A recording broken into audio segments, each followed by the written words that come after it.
Okey, hai semua. Hai semua, nama saya Sansan. Okey, saya berasal daripada Johor Bahru. Nah, hari ini saya ingin berkongsi tentang cerita saya yang berlaku pada lebih kurang 10 tahun lalu lah. Okey, saya berkahwin lebih lambat daripada orang lain. Jadi selepas saya kahwin, saya memutuskan saya nak cepat berhamil. Okey, tapi selepas masa yang panjang, lepas lebih kurang 2 tahun, saya pun susah untuk berhamil, susah untuk hamil. Sebab saya ada makan produk-produk suplemen, dan saya dapat hamil lah. Lepas 2 tahun saya hamil. Masa tahun 2002 itu, kita berjaya dapat anak lah. Dan saya rasa sangat-sangat gembira sebab kita dapat anak selepas bertahun-tahun mencuba.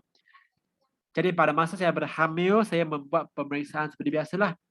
Tetapi masa bulan ketiga, masa saya membuat pemeriksaan ini, selepas saya membuat ujian darah, doktor memberitahu saya bahawa saya merupakan pembawa thalassemia.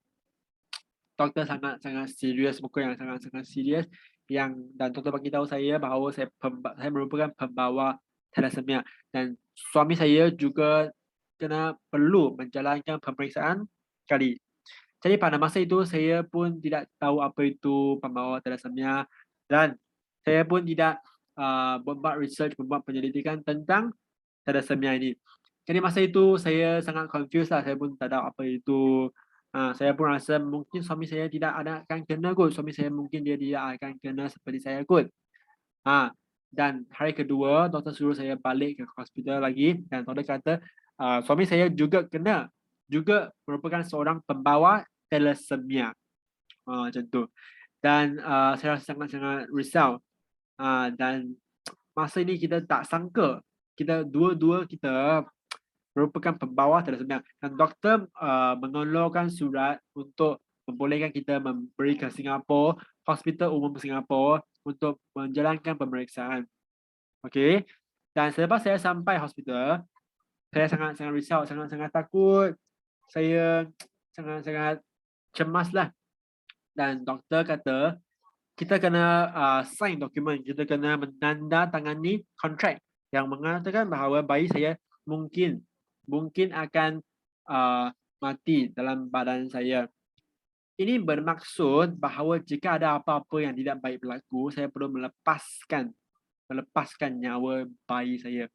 Saya rasa sangat-sangat sedih. Sangat-sangat saya sedih. Sebab baby saya mungkin dia perlu dilepaskan, nyawa dia perlu dilepaskan sebab saya seorang pembawa thalassemia. Dan baby ini kalau anda memang nak melahirkan, anda boleh melahirkan. Tapi anak anda, baby anda, dia perlu dia perlu memasukkan darah secara artificial sepanjang hayat umur dia. Ini sangat-sangat susah untuk saya untuk memilih, saya nak give up ke tak, saya nak teruskan ke tak. Sebab kalau baby ini dia melahirkan pun, dia pun kena masukkan darah secara artificial, sangat-sangat susah. Dan lepas 3 bulan, lepas 3 bulan saya balik hospital, doktor kata alhamdulillah baby saya selamat. Tidak ada apa-apa yang tidak baik berlaku lagi. Saya rasa sangat-sangat lega lah. Dan setiap 2 bulan saya kena balik Singapura untuk menjalankan pemeriksaan. Jadi masa itu semua okey, tak ada masalah. Saya nampak television, saya nampak screen. Doktor pun kata bayi saya selamat dan saya sangat lega lah apabila mendengar berita ini. Jadi saya dah sangat excited nak nampak baby saya keluar, dilahirkan. Okey, dan jadi pada bulan ke-7, air saya pecah. Air perut saya pecah sehingga saya kena dihantar ke hospital secara kecemasan. Dan doktor menjalankan pembedahan ini, doktor dah lebih 3 jam, mengambil 3 jam. Okey, dan masa saya sedar, masa saya bangun, baby saya sudah tiada. Macam tu. Dan doktor bukan sahaja menyelamatkan baby saya, dia juga menyelamatkan saya juga masa pembedahan itu selama 3 jam itu. Dan masa itu doktor pun dah mengeluarkan tumor yang dekat ovary saya. Dekat ovary saya, kedua-dua ovary saya ada tumor. Jadi doktor pun keluarkan. Doktor bukan sahaja keluarkan anak saya, tapi dia keluarkan juga tumor dekat ovary saya. Macam tu. Jadi tumor ini dia muncul secara tidak ada orang yang pernah sangka saya ada tumor dekat ovary saya. Dan lepas saya sedar, lepas saya bangun, uh, abang saya, adik saya, suami saya, mereka nampak muka saya sangat-sangat lemah. Masa saya bangun, saya muntah terus. Dan baby saya dah tak ada. Baby saya sudah tiada lah, menghilangkan nyawa dia. Dan masa itu dekat hospital, saya rasa sangat-sangat susah hati. Sangat-sangat susah hati. Sebab bukan sahaja saya tiada baby, tapi ovary saya pun ada tumor. Dan perut saya pun sangat-sangat besar. Macam balon yang sangat-sangat besar. Sangat-sangat besar. Saya sangat-sangat susah hati masa itu. Sangat-sangat susah. Okay. Dan doktor pun nampak berkesan saya ada sindrom ovarian polycystic PCOS. Dan PCOS ini kalau saya doktor kata kalau saya hamil lagi, PCOS ini akan balik lagi. Dan doktor kata ovary saya dah sangat-sangat teruk. Jadi doktor dah keluarkan ovary saya. Ada 2 kan, doktor keluarkan 1. Jadi saya tinggal 1 ovary saja. Jadi peluang saya dapat anak 50% saja. Sebab saya ada PCOS lagi. Dan setiap hari saya muntah dalam hospital. Saya tak ada tenaga. Dan air mata saya keluar. Suami saya sangat-sangat susah hati juga. Mereka menjaga badan saya setiap hari. Okay. Mereka letak itu apa tu? Letak lap dekat kain dekat leher saya supaya saya punya air muka, supaya saya punya bahan muntah boleh sampai kain itu, tidak akan ke semua badan saya. Okay. Dan doktor dipaksa untuk cucuk tube dalam badan saya untuk mengeluarkan rembesan-rembesan yang tersisa dari pembedahan di perut saya. Jadi ada kain dekat leher saya, ada tube yang dimasukkan kepada perut saya. Kondisi itulah sangat-sangat susah. Dia bukan orang yang biasa boleh tahan. Lepas pembedahan ini, banyak-banyak benda-benda sisa-sisa pembedahan masih dalam perut saya dan saya asyik muntah, sangat-sangat susah. Dan saya merayu doktor bahawa saya nak balik hospital, balik rumah. Saya merayu doktor lah, saya nak balik rumah. Okay. Dan doktor pun memberitahu saya bahawa saya punya ovary sangat teruk, badan saya sangat teruk. Saya tak dapat berdiri, tak dapat berjalan. Dan alhamdulillah saya punya suami menjaga saya dengan baik, dengan sangat-sangat baik. Okay. Dan masa itu saya rasa sangat menyesal bahawa saya menemui konsep MRT dengan lambat. Okay. Dan masa saya sangat-sangat susah, masa derita itu, saya dah menemui konsep MRT dan saya membuat penyelidikan dengan baik tentang konsep MRT. Saya makan LG6, saya makan Alkan Spirulina, Venus, okay, lebih kurang 2 tahun. Saya dah memulihkan kondisi badan saya. Lebih kurang tahun 2004. Saya mengambil 100 tablet spirulina setiap hari. Dan saya rasa walaupun saya tinggal 1 ovary saja, saya pun rasa nak cuba untuk menghamil lagi. Okay. Saya makan spirulina. Spirulina ini setiap hari. Okay. Dan lepas sebulan lebih macam tu, doktor kata saya dah hamil. Tapi doktor memberitahu saya bahawa saya masih ada banyak-banyak risiko yang dalam badan saya. Saya kena balik hospital Singapura setiap bulan untuk tengok adakah baby saya selamat. Okey. Dan walaupun saya hamil, saya pun selalu setiap hari, setiap minit, setiap jam saya rasa cemas, rasa risau. Sebab saya tak tahu apakah kondisi baby saya. Dan lepas 4 bulan, doktor kata, tahniah, tahniah kepada anda sebab baby saya dah selamat. Okey, macam tu.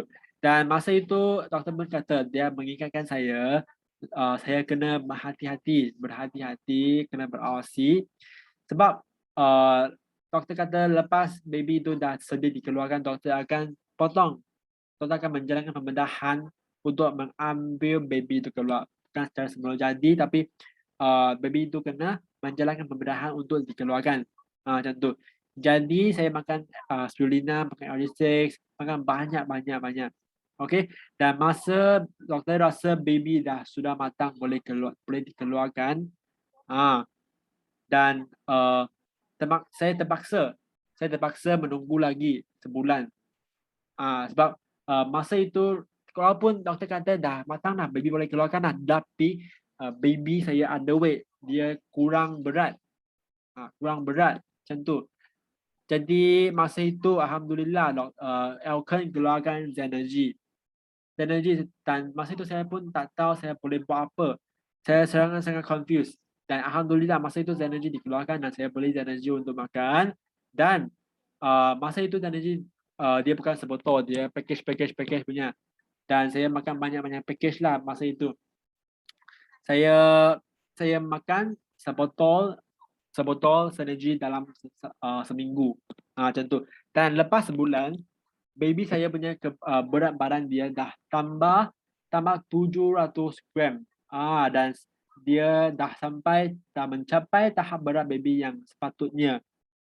Jadi doktor kata dah okey, dah boleh keluarkan baby sudah.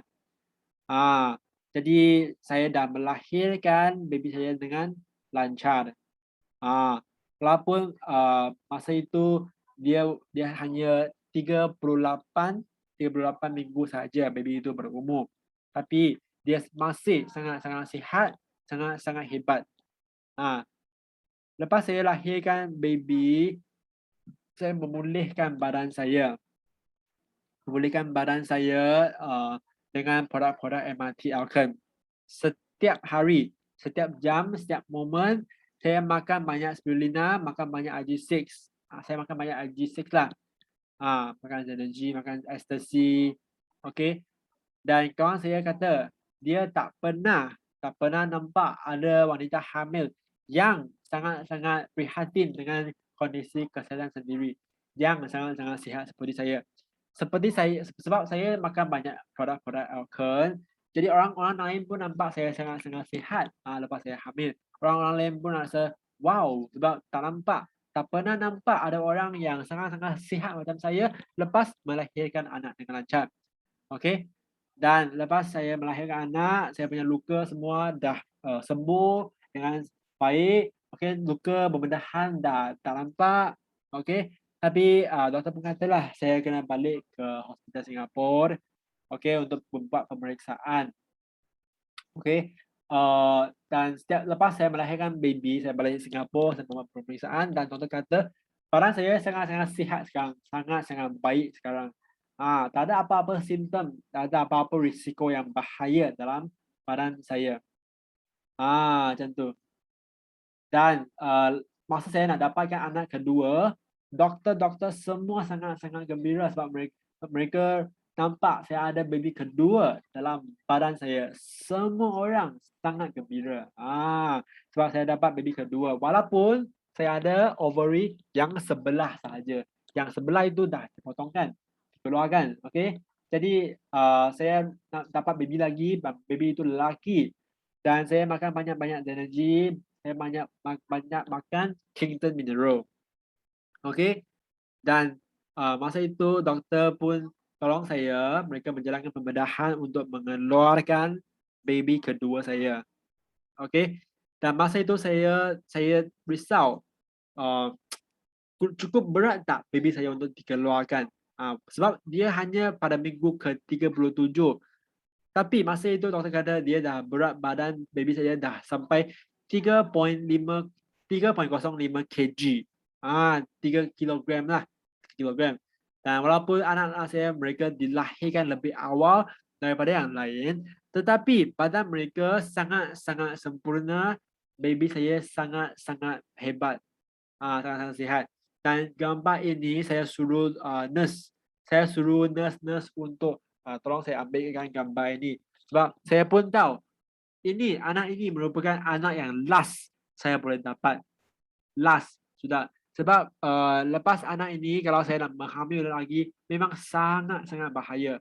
Jadi saya suruh doktor, suruh nurse untuk tolong saya mengambil gambar untuk saya masa baby ini dikeluarkan.